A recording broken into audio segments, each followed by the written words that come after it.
ત્રણ અડધી ચા આવવા દેજો ભાઈ. દે યાર. અને શું થયું ભાઈ? હાલેની પાછળ ગઈ.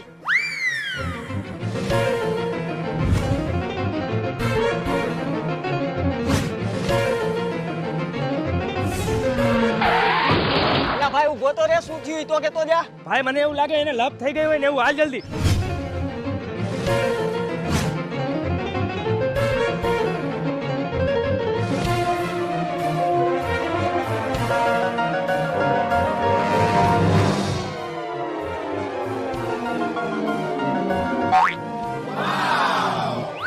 કેમ તમે બે અહીંયા? તું અચાનક થી ભાઈ ગયો ને એટલે અમને એમ થયું તારે ક્યાંક લપ થઈ ગઈ છે એટલે અમે તારી પાસે આવ્યા. અરે લપ કાઈ નથી થાય ભાઈ, મારો મોબાઈલ ચાર્જિંગ માં મૂક્યો તો ને ચાપ પાડતા ભૂલી ગયો તો. તારી ચાપ પાડવામાં હું પડી ગયો.